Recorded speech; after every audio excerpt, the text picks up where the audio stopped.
నీ పోతే హోటల్ కు లేదంటే షాపింగ్ మాల్ కు ఎప్పుడో పారట్ల సినిమాకు ఇంకేం లేదా?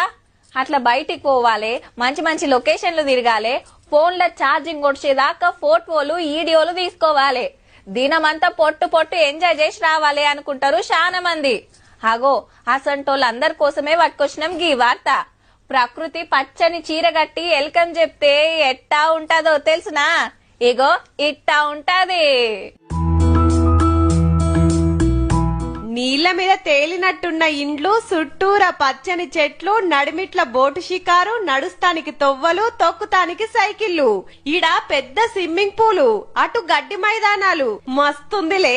ఏడనో కాదుల్లా మన జిల్లా నర్సాపూర్ ఎకో పార్కు 3 కోట్లు ఖర్చు పెట్టి 42 కాటేజీలు కట్టి చుట్టూరా గింత ముద్దుగా డెవలప్ చేసింది గవర్నమెంట్. 5 ఏండ్ల కిందనే పార్కు కట్టిండ్రు గాని ఇప్పుడు గీ సౌలతి వేసిండ్రన్నట్టు. గట్లనే రాత్రిపూట ఉంటానికి, దావతులు వేసుకుంటానికి ఇక మంచిగా అక్కెరొస్తది. అరకు అని ఎక్కడెక్కడో అని గోవా అని వెళ్తారు.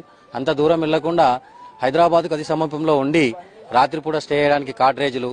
హైదరాబాద్ కు 50 కిలోమీటర్ల దూరం ఉంటది. బర్త్డే పార్టీలు, పెండ్లీలకు, హల్దీ ఫంక్షన్లు, పెండ్లి రోజులు దోస్తులంతా కలిసి గెట్ టుగెదర్ పెట్టుడు గిసొంటి జరుగుతుంటాయట. పక్కన లేకు, ఒక పక్కన ఫారెస్ట్ లో యాక్టివిటీస్, ట్రెక్కింగ్, సైక్లింగ్ అన్ని కార్యక్రమాలు ఉన్న ఒక మంచి ప్రాజెక్ట్ ఇది. అన్ని ఫెసిలిటీస్ కూడా ఉన్నాయి. చాలా ప్రీమియం కాటేజెస్ ఉన్నాయి, రెస్టారెంట్స్ ఉన్నాయి, మల్టీ క్యూజిన్ రెస్టారెంట్స్.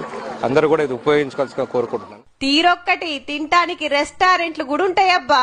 ఇక ఇటు చూడుర్రి, మంత్రి సురేఖ మేడం స్టీరింగ్ పడితే పక్కకు ఎంపీ రఘునందన్ సారు, వెనకాల ఎమ్మెల్యే సునీత మేడం కాటేజీలు చాలు చేసి అంతా తిరిగి చూసిండ్రు.